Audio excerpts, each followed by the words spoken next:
Assalamu alaikum, everyone. Welcome to Soulfully Yours. Today is the fifth episode of 𝑚𝑎𝑡𝑡𝑒𝑟𝑠 Mastana. And the topic today that we will be discussing is on attachment styles. And I believe Iram is an expert in that. So we are going to ask and Iram to enlighten us on this topic. Uh, Assalamu alaikum, Iram. How are you doing? Walaikum assalam, Humaira. I'm doing fine, thank you, and thank you for the wonderful introduction. I myself do not regard myself as an expert on this topic, but yes, I've researched a lot.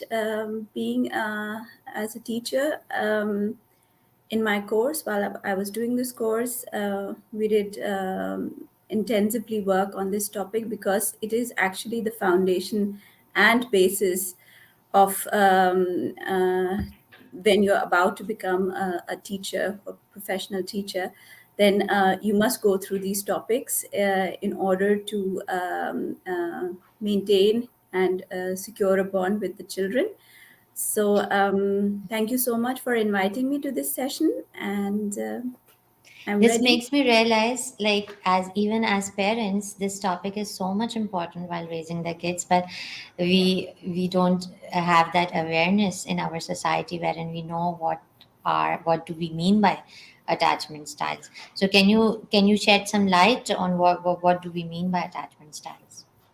Yes, I will come to your question, but thanks for raising this point because while I was researching this topic and doing my course, I strongly realized that had I had this info before I had become a mother, it would have helped me a lot.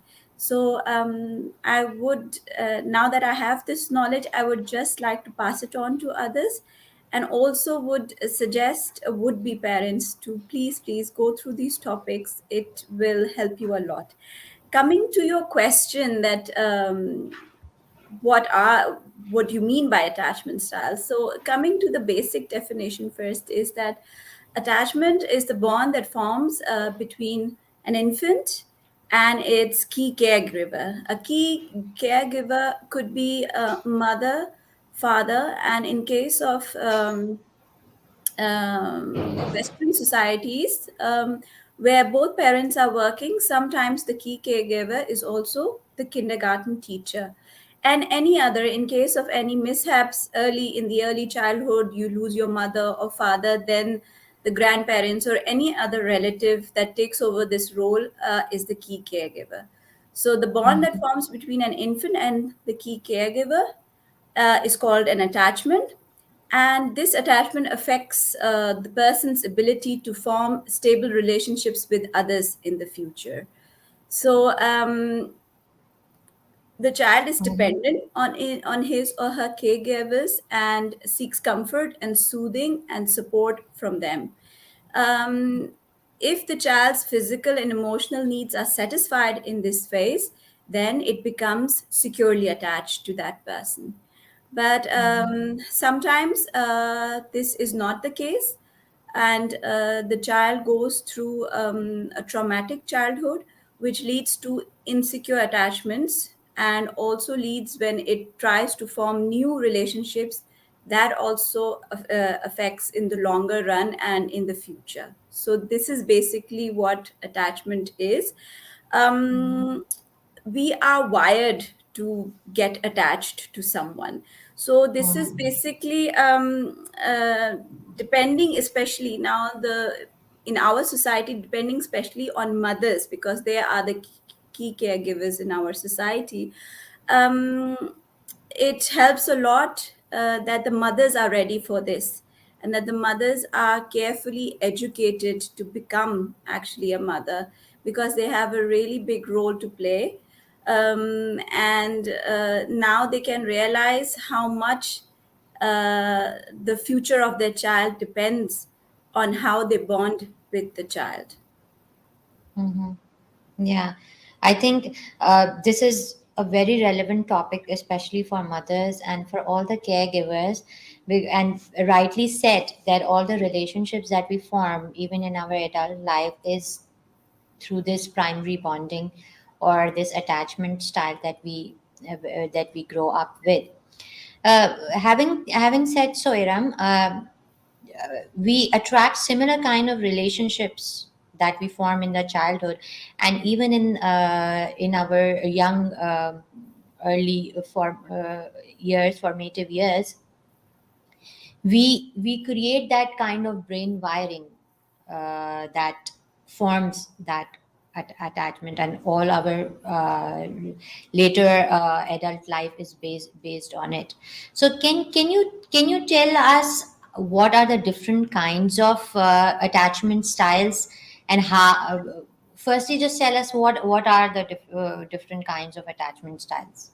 Okay, we can certainly go through it. There's going to be lots of terminologies coming over, but I'll try to explain each of them so that you know what is meant by these attachment styles.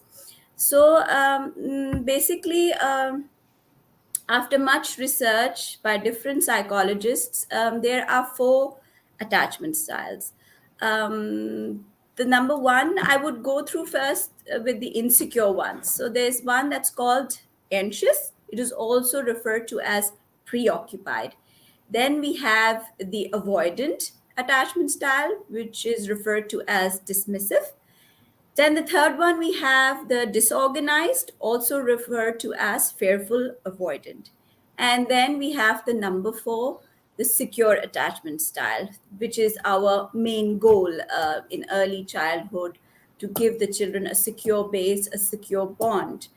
Now, coming to these attachment styles, how will a child react when you're about to start a bonding with the child? I'll let you know what the reaction of the child is first, and then I will let you know about what effects it has when you're an adult, basically. So, first of all, attachment just does not happen in one day. So there are phases of attachment, and these develop with time. So the first phase is a pre-attachment phase, which is from birth to 6 weeks.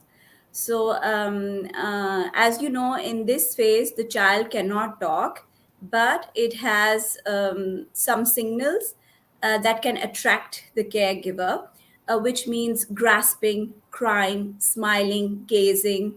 And at this point, these are our signals where we need to respond to. So a caregiver needs to remain close by when the baby responds, and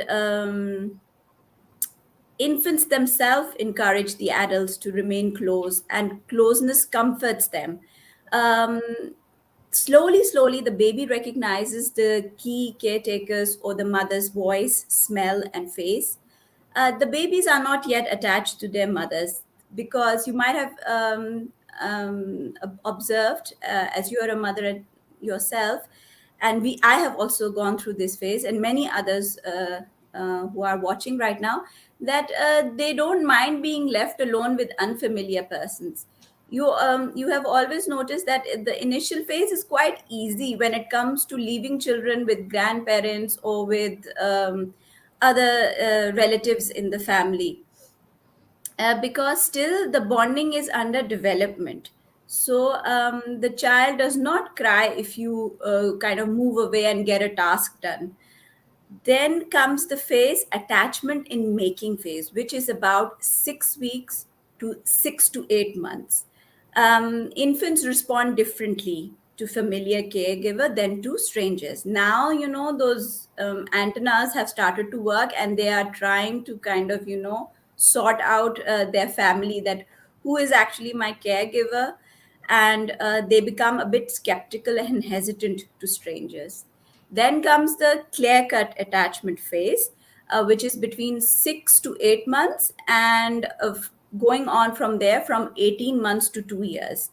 It is sadly also called the terrible twos, but we actually cringe at this word, because it's actually a very natural phase. They are attached to you now, which is good actually. And they are in the phase where they are too big to be babies, but not big enough to do some stuff. So they are still dependent on you, but have also the urge to do things by themselves and independently, which they are not able to. Here, as an adult, as a key caregiver, we need to plan proper transitions so that we avoid situations where the child melts down and goes into a tantrum, and where you yourself are also overwhelmed with the situation. And then the last phase, which is around 18 months to 2 years, and can be more, it actually is a work in progress. So it goes on till 6 years of age. The child understands some of the factors that influences the parents coming and going, and child learns to negotiate. So these were the phases of attachment and how they are developed in a child. um, That these are the first 2 years which usually we do not have a memory of, and that's kind of very critical, because if you don't have a memory of anything, how can you get from an unhealthy to a secure attachment if you don't yeah, that's have the memory of it? yeah, and that's Humaira, that's the point where we as adult need to guide. And sadly, in our society, this phase is like regarded as, oh, they're babies, they're children, they don't understand anything, just give them 2 or 3 pieces of toy, just give a pot and pan and let them play. And the mother is also, I feel that at this point, both mother and father should be given some time to spend with the child. But unfortunately, yes, the father is busy at work, earning, and the mother is busy getting household tasks done. So here the mother needs lots of help. If there are family members, then please help the mother at this point, because Having said so, Iram, not only about this, I've seen like in today's culture where it's a fast-paced life, it Mhm. really hurts when I see children in the hands of nannies and maids who do not have slightest of the knowledge that we are talking about, and this abandonment and these things are gonna creep in if it's not with if a child is not being raised with awareness. So having what do you suggest in today's world where the parents are so busy that they do not have enough time for their children? I feel that we need to take out time at least for the initial phase. That basically, I don't know about other countries, but here in Germany, we take children from 4 months onwards in a kindergarten or in a daycare. Not before that. We cannot take newborns there. And obviously, there's a support system here where you can take maternal leave, and there's also paternal leave. So we need to create a support system for the parents, which is actually prevalent here in Germany. I do not know about other countries. I do not know about the UAE, and certainly in Pakistan, also, or in South Asia. There's also the factor we need to look into is, we would be going away from our topic, but it is the reality, joint family systems, where the parents have a lot of responsibilities. And here, I would just suggest that the family needs to come in and support the parents, and not burden them, and not give them and judge them that, look, in our past generations we have raised 6 to 8 children, how come you're not coming clear with just one child? Why do you need that extra time? Why do you need that quality time with the child? At this moment, the child doesn't even need you. Just change his diaper, just feed him, and go on with the household tasks. Start cooking, start washing clothes, the kind of things. And um, even like the scientific knowledge that you're sharing, adding to the prophetic tradition, this reminds me of an incident wherein a woman came to Prophet Sallallahu Alaihi Wasallam, and she had committed zina and she wanted a punishment because she had a guilt inside, and she had a baby. So the Prophet didn't give her the punishment until 2 years. He said to look after the child for two initial 2 years, then come back. yes. And this is how, at that time there was no science, but now as you are mentioning about the first initial critical 2 years, how important that mother and child bond is, so much so from our prophetic tradition. it's proving the same thing. Yes. I would really, and also the parents who have time and who feel that no, in this phase our children don't need us. Please, they do need responsive, caring, communicative parents. We have kind of made a kind of a borderline. Oh, we don't hit the child. We do not physically abuse them. They're doing fine. No, there's also called social abuse, emotional abuse, and that's the worst kind, and we need to focus on that as well, that give them time, be responsive. A baby thrives when you are responsive to it, when you talk to that child. I know it might sound silly to some that, I'm talking to a baby and the baby is not even, talking to me, but it's actually responding with its own way. Maybe it will touch your face with his or her hand, or she will coo or smile or anything. She will respond, or he will respond. But we need lots of responsive, communicative parents in this phase, and be there for them. That's very, very critical. I cannot say it more, how critical that is, to be there in that initial phase. So And this we is a need. wonderful point, Iram, that you're raising, that it's not about physical support or just, raising them with financially or anything. The most important thing is connecting with them at the emotional level. Yes. That is what is ignored or neglected, Yes. and because it's not uh, seen, maybe, or it's not valued in that Mhm. sense. Yeah, that's a wonderful point that you have raised. Yeah, and we have a lot of children who in this generation are emotionally poor. There's actually a terminology for it: effluent, neglected children. They have all the material of the world, they have all the riches of the world, but they do not have love. There is no one there for them. They are fearful, and they have this sense of abandonment, and which leads to a lot of problems for them. And then the parents wonder why they are not doing academically good in their school, because this is all interrelated, that the social and emotional well-being of the child will lead to academic success as well. Not the other way around, that we just focus on academic success, because there's also this trend that as soon as around 3ish, when the child starts to talk, there is a big focus on getting to know the letters of the alphabet or the numbers, and getting by rote learning poems and songs and things like that, getting them ready for the admission test to a very big and successful kindergarten, whereas the social and emotional aspect is completely forgotten, which I would say is more important at that point of time than the academic skills that the child will learn at some point. Nobody needs to worry about that. As you mentioned about the academics thing, this reminds me of my parenting years, wherein there was this trend that you need to speak with your children in English. And I was adamant, like, how can, because when you speak your natural language or your mother tongue, there's a kind of energy that is not present in any other language. But there is this trend, I don't know how much it is up till now, that you won't get admission in a good nursery or a good school if your child does not speak English. And this is something unacceptable. How can you take away the mother or the parent bonding with the child by uh, bringing a barrier of language, wherein you are not as emotionally present or emotionally connected with the child, just because you want to use another language? It never made sense to me at that time, and it never makes even today.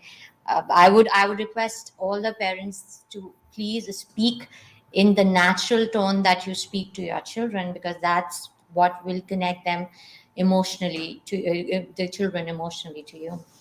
Yes, I do agree with that. There was some time back in the 80s, there was this trend in Germany that when foreigners came, they were asked that they try to learn German and try to learn as soon as possible, and also so that there is a smooth transition from the child's house to the kindergarten, that the teacher does not have to work on it and the child already knows German.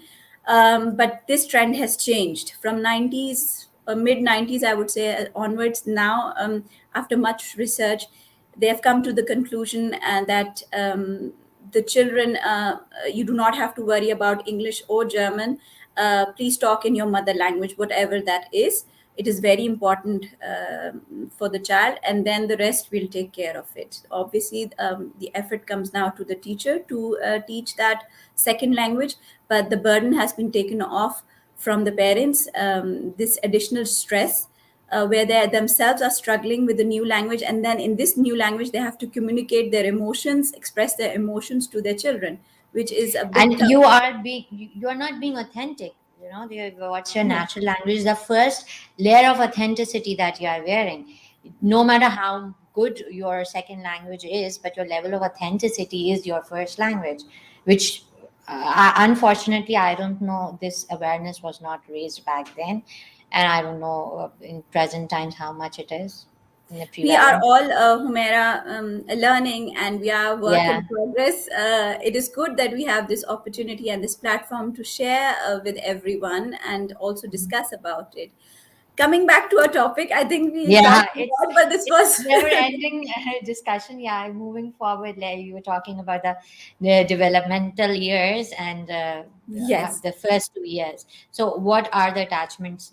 What are the different kinds of yeah, attachment? You have yeah. mentioned about them. Can you describe them? Elaborate further. Of course. So we have different styles of attachment. And when it comes to the anxious one, which is called the preoccupied one, there is a low avoidance and a high anxiety in children. The children are clingy, the children are overly involved and dependent on their caregivers. Whereas if I look into insecure avoidant, the child is seems to care less. The child gives up on its key caregiver. The child doesn't show much emotions, whether mother is there or not. He's come into that situation where he doesn't care at all. Then we have the disorganized and fearful avoidant. In this case, there is kind of a high avoidance and high anxiety.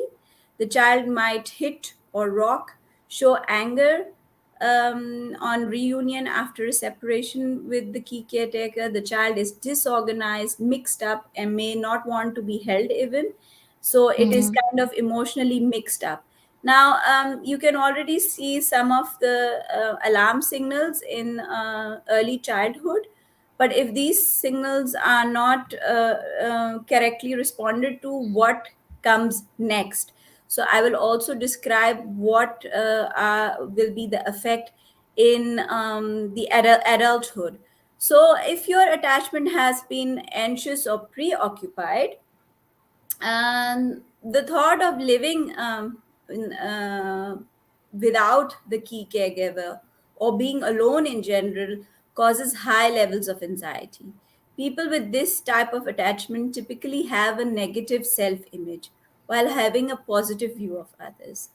The anxious adult often seeks approval and support and responsiveness from their partner, like whatever relationship you have, either from your partner, from your key caregiver, or from your colleagues, or from your boss, in whatever situation you are, or from your teacher.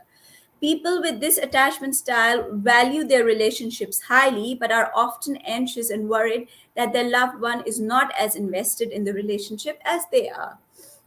A Mm-hmm. strong fear of abandonment is present, and safety is their priority. The I think attention, the inconsistent behavior of the parents, that sometimes they are uh, very much lovey-dovey and sometimes they are distant, yeah, make can cause this inconsistency in parenting that can bring that clinginess or with the relationships that yes, people that might leave them or yes, that happens when you do not, when you have inconsistent parenting, inconsistent routine. no structure at home, where you yourself are also disorganized. The child is Mhm. fearful what's coming next, what's going on at home. uh, that's why Mhm. children from 0 to 6 need a routine. I mean, people Mhm. laugh at these things that, oh, we are have, a body timetable kind of people we are, and 9 o'clock getting up and going to bed on time, and doing this activity with the children and doing that, and giving them quality time and all. The children actually need that. They need structure and organization. They love it. They actually, as a human, these are little humans, and they love. They Mhm. get mixed up when the mother or the father themselves don't know what's going on, and all hell is broken loose in the household. The Mhm. children then obviously don't know, is my father and mother there or not, where are they going, please talk to them, please let them know what is about to happen. So Mhm. so that they're not actually, in this fear, what is it, am I safe? They're always into this mode of flight or fear, and that what do I need to do now, what's happening in the household. So the attention and care and responsiveness of the key caregiver appears to be the Mhm. remedy of the anxiety here in this And case. somehow, don't you think people pleasing is connected with this because you have a fear of people might leave you or abandon you? So the Yes. people pleasing kicks in just in the even in the formative years. In the formative years also happens. I do see that. I do children coming up to me and asking for affirmations, that regarding a Mhm. small thing as the drawing. Children come up Mhm. and they expect. Now I have been trained, or all most teachers have been trained, that we do not say super good job, wow, that's amazing, because the child Mhm. will be working for these words. It will be working for my wow, my super, and my good job. We Yeah, and actually, there won't be self motivation then. there, no, we actually, Mhm. when a child comes up to me and says, Iram, look at my drawing, and I say, I see you've used lots of yellows and oranges, and could that be your favorite color? And I see that you mixed blue with yellow, and what is this in your picture? What are you trying to say? I'm We try to be very objective about it, and we actually look into the work of the child instead of saying, super good job, great, because that's what they will be Don't working. you think, Iram, in our culture, the kind of the profession, or what would you say, the status of mother has been so degraded, and it has not given the importance that it is supposed to be given, that like the child psychology, that's so much important for a mother before even thinking about uh, going for starting a family. These information should be with her before she Yes. starts her motherhood.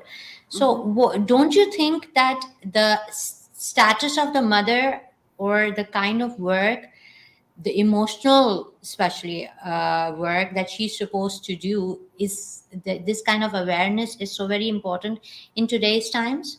Because what in the culture we were raised in, women working outside was something, a big thing, and the women staying at home raising the kids, she is not given that respect or that status that a woman financially earning her own and leaving the kids behind. What do you say about that? The presence of Um, mother isn't that important?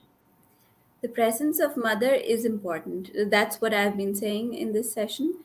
And I feel, yes, she is not given the right tools. She has such a big role, she doesn't even have an idea about it. Um, I feel we need to go, not only starting family, we need to go before pre marriage. The training has to start there. Basic household tasks or chores, our focus is on that tick mark cooking, Parathe bana do, khila do. That's, I mean, that's the role of the mother. Other than household that, she household doesn't have that management. much. Yeah. I So household management is I one aspect only, I would say, of becoming I don't want to even put a tag of successful mother or successful wife. I mean, this terminology itself. Why we are humans, we make mistakes. I don't have to be the perfect Yeah, mom or the I perfect do wife. agree. But see, why I'm saying parathe banado is that we are so conditioned and we do not think what we are doing.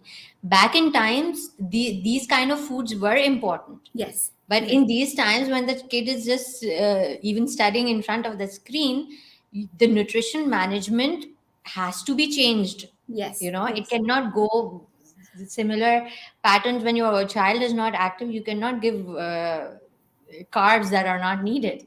Yeah. So uh, I don't know, but yeah, these trends need to be I changed. think, as you said, yes, the role has been degraded. It needs to be elevated, and I wish all the mothers, grandmothers, all the elders in our family would have. I wish they have this knowledge as well, and they pass it on to their generations. How to handle kids, what are the emotional needs, what are the social needs of the child, instead of saying, if you eat milk with apple you'll get a white baby, or if you drink coconut water the child will be white. I mean, seriously, come on, this. Don't bring this white complexion topic with me. I can go long and long with that. I'm sick So, of it. So dear viewers, we are being very, very honest today on this platform. yeah. We don't need these tools.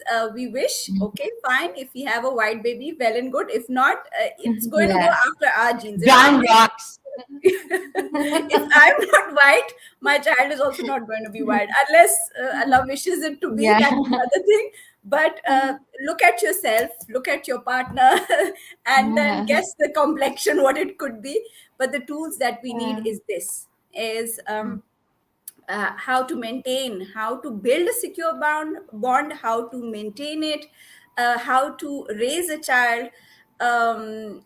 These tools we need for becoming a mother before we decide even, because in some cases these attachment phases in some theories go also pre-birth. It goes like when conception plus the pregnancy, that also affects the baby. So I'm not Mm-hmm. going to go into that topic, but that also, in some theories, is part of the attachment phase, and that the child can hear and feel everything. Moving on to the next I would like to attachment style. add, like, Yes. with this kind of anxious style, that is, see, it goes through generations, as you said, pre-birth. It Mhm. is in the genes, and it goes from one mother to the next mother to the, because it's so unconscious and the level of awareness is not there. So we repeat the same patterns in the generations coming, Mhm. and Mhm. that's dangerous. Yeah, that's dangerous, definitely. Yeah, coming to the next style that we have is the avoidant or the dismissive avoidant. The dismissing avoidant type would often perceive themselves as lone wolves. They're strong and independent and self-sufficient. They're not necessarily, but not necessarily in terms of physical contact, but rather on an emotional level. These people have high self-esteem and a positive view of themselves, but what they tend to believe that they don't have to be in a relationship to feel complete. So that is their point of view. They do not want to depend on others, have others depend on them, or seek support and approval in social bonds. So, adults with this attachment style generally avoid emotional closeness. They also tend to hide or suppress their feelings when faced with a potentially emotionally dense situation. So now you can see sometimes, wives complaining, about their husbands. I'm living with a stone. He doesn't have any emotions. He's like, as if I'm not there, as if I'm, a piece of furniture. So now you know where it's coming from. So Yeah. these are one of I the think types. I think in the stages where the emotions need needed to be discussed or brought to the light, they were suppressed in these kinds of attachment styles, wherein Yeah. emotions were not important.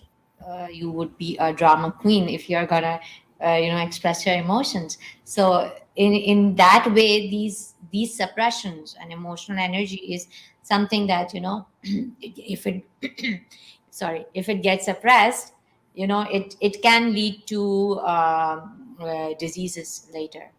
Yes. And it's not that I'm against, like, it's not just the husbands that fall into that category. I'm saying husbands. Why? Because what do we say to our male child? Don't cry. Suppress your feelings, suppress your emotions. Arey, Mhm. you're a boy. Why are you crying? Why are you being all whiny? Why do you have tears? Be brave, be courageous. You know, you have so many responsibilities. You have to grow up, you have to study, you have to get a job, you have to rear your own family, take care of it, and you're crying already. What is this?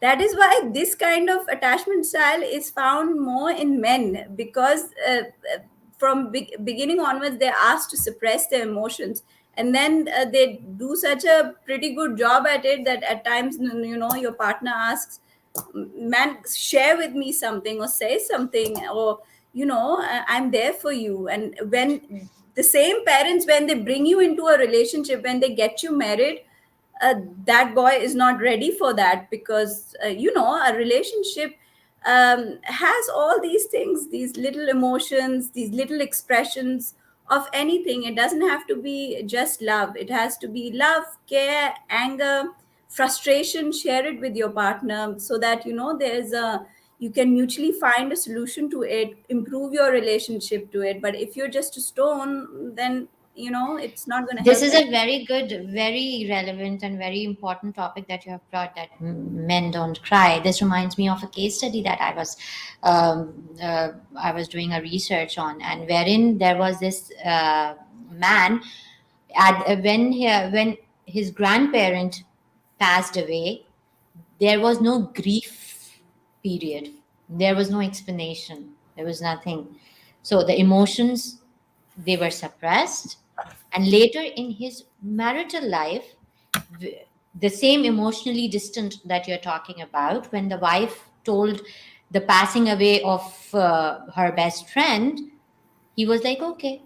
Well, I mean, there was no emotional reaction, there was no connection, because he didn't know how to express or how to manage grief. So if he doesn't know himself, how can he help his wife do so? So I mean, these are so many examples, and in our culture, that need to be, they should be brought to light, and transformations are needed. Yes, we certainly need, when it comes to girls are such beautiful creatures. They express, but it should not be taken as their weakness if they're expressing. It's good they're expressing their emotions, but we should also focus on our boys, where we promote that they express their emotions, whatever emotion that be. Coming from school frustrated, cry, go ahead, cry. Me, you had a bad day, I also have a bad day, I cry, go ahead. uh, when you're feeling okay, we can talk about it. And but we already jump on the children and say, pehle chup ho jao, I can't understand, in the I want to talk right now with you, and abhi you need to be quiet, I don't understand you, don't cry, stop crying. uh, this is what we need to avoid, no? So let them pour out their hearts, and then we can talk about it, what the situation is, what the problem was that led to this. I don't know um from where this philosophy has come, that crying is not good. I mean, yeah. crying, it removes the toxins from the body. The tears remove the toxins from the body. I don't know from where this came. I can't see you, Iram.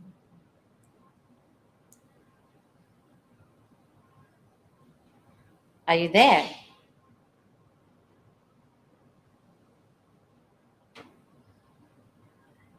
We'll take a short break and we'll come back.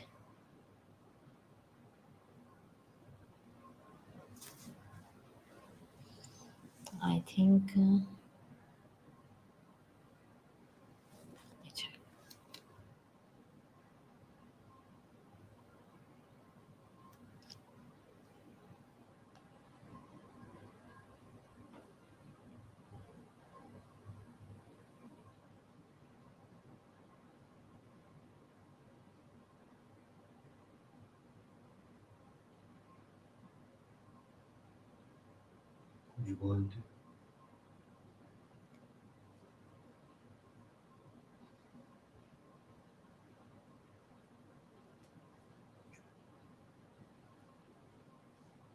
Your connection? No, my connection is fine, Those watching our conversation, if you have any question or if you would like to add something to it, you are most welcome to type in the comment box.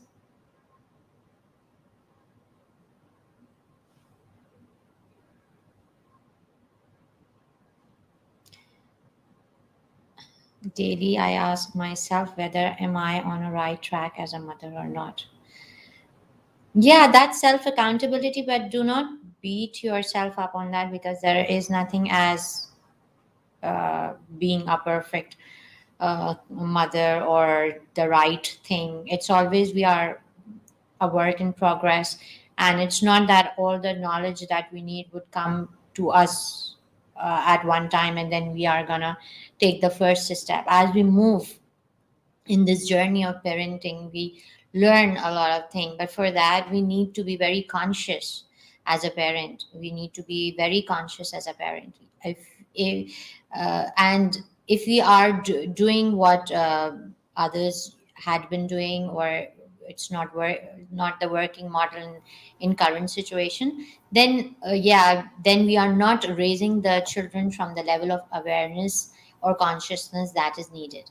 So for the, welcome back, Iram. Are you there? Yes, I'm there. Sorry, I think Yeah. there was a connection problem. So It's I'm back. Um, Continuing with our topic, I would like to then move on to the next attachment style, which is the disorganized or fearful avoidant. Um, these kind of people tend to show unstable and ambiguous behaviors in their social bonds. So, adults with this style of attachment, the partner and the relationship themselves are often the source of both desire as well as fear. Fearful, avoidant people do want to have intimacy and closeness, but at the same time experience troubles trusting and depending on others. They cannot regulate their emotions well, and they avoid strong emotional attachment due to their fear of getting hurt. So, this is the third kind of attachment style. If you mhm. have any questions regarding it, please go ahead. So the trust issues that as an adult we experience, they come from this kind of attachment. Yes, this kind of attachment that we not only partners coming to any relationship, whether it comes in the family, other relatives, or at workplace, we have a difficult time adjusting ourselves, and we are fearful of the situation. We kind of sometimes also labeled as superstitious, or always like pessimistic kind of mentality, but the actual core issue is this, that their attachment style is the main reason why they are acting like that, because sadly they're given really different kind of labels that of this person never trusts anyone, he's got a big issue, he's got I don't know what the problem is. I think empathy goes a long way.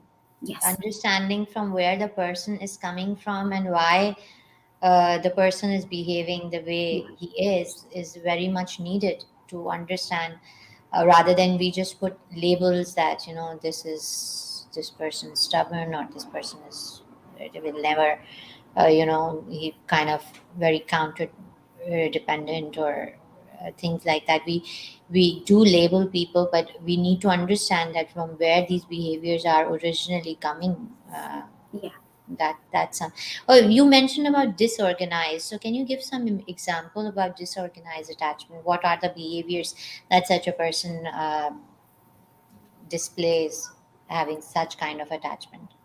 Disorganized may does not necessarily mean disorganized in their work style or disorganized in their routine or work. It also means from the inner they're disorganized. Their emotions are mixed up. They Mm-hmm. might, we say explosive kinds of personalities. There's going to be one tiny thing and they'll explode because they do not have an idea, how do I react to this situation. They are mixed up in their emotions. They connect one irrelevant situation with another irrelevant situation, and then you're in a big mess because in a tiny situation you will react like as if the world is coming to an end, which is totally irrational. So that is what we mean by But do disorder. you think this is connected with emotional suppression, that you, when you are supposed to react and you suppress your emotion, it builds up, and that energy builds up so much so that you burst out at us at a point where it's just the hair on the camel's back. Yes. Actually, Humaira, the attachment styles are categorized in this way, but there are fine lines where sometimes two attachment styles merge also. Mm-hmm. Because you will be having two attachment styles. Why? Because it could also be that your father's approach is different and your mother's approach is different, which leads to you having a personality with two attachment styles. Then obviously the fine line gets mixed up. Then you could also be the previous category where we talked about suppressing emotions, and then in this category also, um, because you do not know how to react. Why? Because you have always suppressed emotions in different situations. You do not know, you cannot regulate your emotions, and you do not know in which situation which emotion applies, because these tools have been taken away from you because you were never asked to use these tools. I mean, expressing emotion is a tool, and it's just like some handyman. If he doesn't use his tools, at some point he will forget how to use those tools. And this is what happens to the children as well.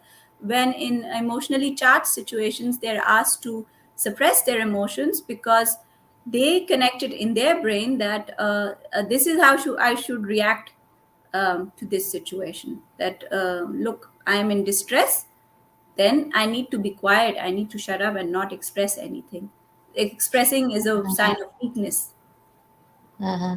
And even like as you said that they do not have control over their emotions, or they do not know how to manage their emotions.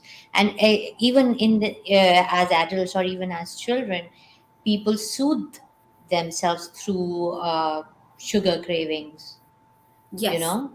And And that's and then and when the diseases or illnesses hit the family, we say that, oh, it's genetic, or it runs in the family. The patterns, the behaviors run in the family. The diseases don't. That's the physical manifestation of what's under the carpet. yes, true. So the term or the phrase "it runs in the family," yes, it does, but it's not something in your blood. It is actually in your behavior and in your attitude. That needs Mhm. to change. Your blood doesn't need to be changed. You do not Uh-huh. need any kind of vitamin boosters for this. That this weakness will just go away. The mental diseases or attachment issues, there's a complete different approach to how to cure these kinds of issues. Sadly, it's always given a name of a disease, but it's actually, I would say, something much more deeper than just a physical ailment that, kind of, it is actually in the end, your body also gets affected, your health also gets affected. It's the last stage where we It's the as last because stage. Yes. we live in the seen world. So unless it's not visible enough for a lab report to tell us that the things inside are not working, we do not believe. Otherwise, I think the first level of awareness comes from the kind of thoughts that give rise to emotions, and then emotions comes next as the behaviors. Because So sadly, this is the level. different term, or it just came into my mind that a depression or sometimes in depression you suddenly cry or you scream, or and then people say, oh, she or he might be possessed, let's go to a babaji and get it cured. Uh-huh. So that's also one approach.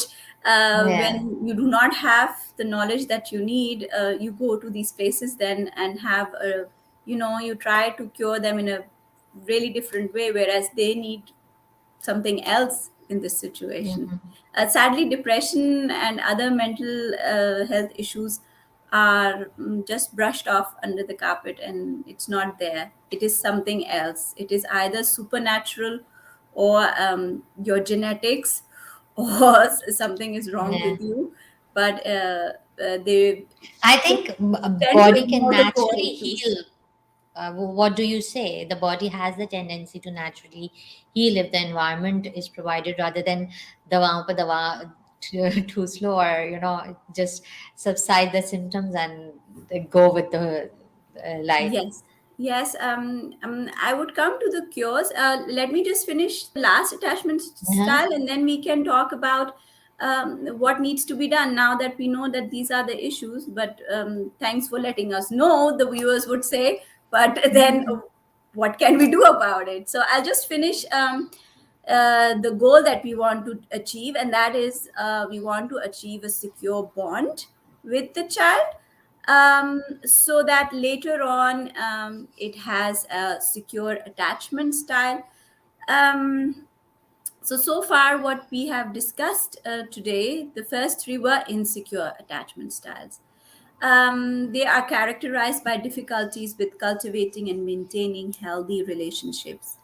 Now, coming to secure attachment. So, in contrast, this secure attachment implies that a person is comfortable expressing emotions openly. Adults with a secure attachment can depend on their partners and, in turn, let their partners rely on them. Relationships are based on honesty and tolerance and emotional closeness. The secure attachment type people thrive in their relationships, basically, but also don't fear being on their own. They do not depend on the responsiveness or approval of their key caregivers or partners, and tend to have a positive view of themselves and others. So, this is what our aim and what our goal is, to have a And secure. do it, does it exist even or no? Because we are so, through generations, we have been through so many traumas. Does it even exist? I don't know, Humaira. In our, if you're talking about South Asia, I do not know basically. But in at my workplace, yes, I've seen children with a secure attachment as well. It is achievable. I'm not here explaining something which is not achievable. It Hmm. is humanly possible to achieve a secure attachment style. It's not rocket science. If That's what I said. If I had this knowledge, if you had it, or if others had it, we would have had a very different approach. But let's just hope that since we're discussing it today, lots of new mothers and fathers will try to implement it in their lives, and maybe in the next generation we will have a change. But nevertheless, it's not too late for us also. When I got to know about this knowledge, I changed my behavior and attitude as well. It took a lot of time, but I also changed. And I think others can also do that. Coming yet now to, as you have asked, what to do, how to do it. So, Humaira, there are now, for very difficult cases, we need first diagnosis. If you feel that you're in trouble, or if we have explained it today to you what it is and what are the salient features of all these attachment styles. So if you feel you yourself or your child falls into any of these insecure attachment style categories, then get professional help. There's no shame, there's no embarrassment in it. And as a professional, that person can categorize your child. It may be a mild only, mild issues. There are obviously severe cases of attachment style issues, and there are mild one also. Here, maybe a change in behavior and attitude will help resolve the problem, and you would be going on a good track after a few therapy sessions. Now, these therapy sessions involve the parents as well as the child, or in case of an adult, just the adult would go. And if there is a partner involved, the partner should also go. You need to be honest with the therapist. There's no and the therapist knows. Sometimes I sit there in parents teacher meeting, and when they tell me that this dreamland kind of household, and then I see their child and I'm like, okay, this does not connect. So be honest with your therapist, because It's somehow self-denial won't take you anywhere it is. anywhere. Yeah. Yeah, first step is recognizing that yes, I have an issue, accepting it, and then Mm-hmm. moving on, that it's fine to go to a therapist. It's I know it's at times a social taboo. Oh my god, I'm crazy and I'm going to a therapist. No, not all crazy people go to therapist. People who go to therapist are not crazy. The There are people lots of who don't go are people who let's don't go are. reframe it that way. Yes. And just understand that the human body, the human brain, is not child's play. It's a complex creature. Just give Alamia some credit for creating us, and we are complex creatures. We have complex emotions, and sometimes we need help for that. And it's no shame in asking help from a therapist. If you feel that the therapist might not understand you because that therapist is coming from a different culture, there are lots of therapists. Try to find one that aligns with your religion, your culture. That also helps. Sometimes people have problem with their therapists also. They say, oh, he's coming from such a different society, I'm coming from such a different family background. It happens here in Germany as well, but we have lots of therapists who are Desi, who are from South Asia, and they can cater to your complexities, because they are aware of our culture, of our social system, and our family system, and our values, and what are we looking into, and why are we having these issues. So, if that's the case, please Google some people who fit your culture. Then obviously. This problem is not such a big issue. One can solve these issues. For children, we have lots of therapies. It's called play therapy, ergotherapy, speech therapy. All of these, some children attend all three, some children just need one of these therapies. Your therapist can let you know what's best for your child. Sometimes, even an external therapist is not even needed. You just go to them and they let you know what the issue is, and they give you a plan what to change in your household, what to change in your attitude, in your approach with the child. So they actually have a table where they say, if the child says this is your response. If the child says this is the other response. So they actually guide and help you. Sometimes even the external therapist doesn't have to do anything. It's you that have to do all the changes in your household, in your approach, and in your attitude towards your children or towards your partner. If you're having workplace issues, then towards your colleagues and towards your bosses. There are different customized solutions to your issues and problems. Mhm. And I believe the first step towards is a change in mindset, a change in mindset to ask and seek for help, Yes. and to make the changes that are needed, especially in the South Asian culture. And for that, we need to understand, and we need to realize that growth is possible only if we seek out. And thank you, Iram, for mentioning this, that mental health is no more a taboo, and the culture that we are living in, it has become so rotten, it has become so stale, that we need to bring about the changes. Otherwise, what we unconsciously, when we raise the children, we not understanding from where they are coming from, what attachment styles they have been they have grown into, we tend to then label them. You are this, you are that, you are blah blah blah, whatever it is, not understanding that what complexity is behind their behavior, from where it is coming from, where are the origins of not trusting, or where are the origins of not asking for help, or why a person is being so stubborn, or why a person is so anxiety bonding having relationships with others, or or being alone, as a matter of fact, that they have to people please others so that they do not leave them, all kinds of rejection, abandonment traumas, they have the origin here. Thank you, Iram, for sharing this knowledge that is much needed. Thanks a lot. Thanks a lot. Thank you, Humaira, for giving me this opportunity. And I would just request my viewers that since this was my first talk, I hope I made sense, and You really did. I was able to convey the message, and at least because it is such a big topic, it was very difficult for me to kind of fit it into a summarized version of it.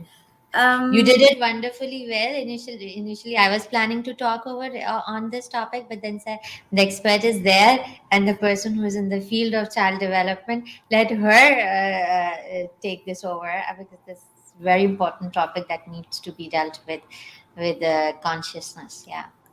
Thank you for giving me this opportunity and having this trust in me that I was able to present this topic to everyone. And this is actually a preview, I would say. Please go and find out. There's lots of material, there's lots of research material, there's lots of books about it.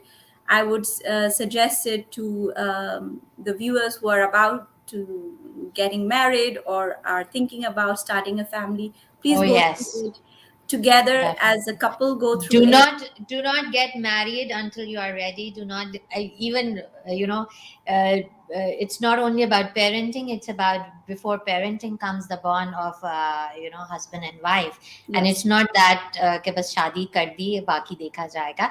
Now the trend should come that before that, the relationship, the bonding, the parenting, these kind of psychology, child psychology, relationship psychology, these things are so much needed before stepping into the relationship wherein you will be raising a generation.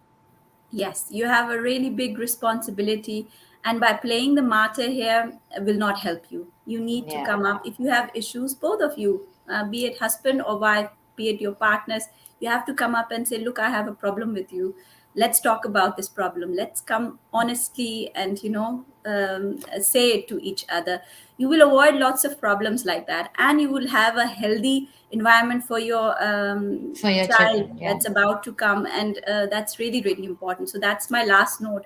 Please help yourself. You can help yourself the best. Yeah. True Okay, that. thank you so much, Humaira. Thank Thank you. you, viewers, for your time. Thank Allah you. Hafiz. Signing off. Soulfully yours, Humaira Nasim.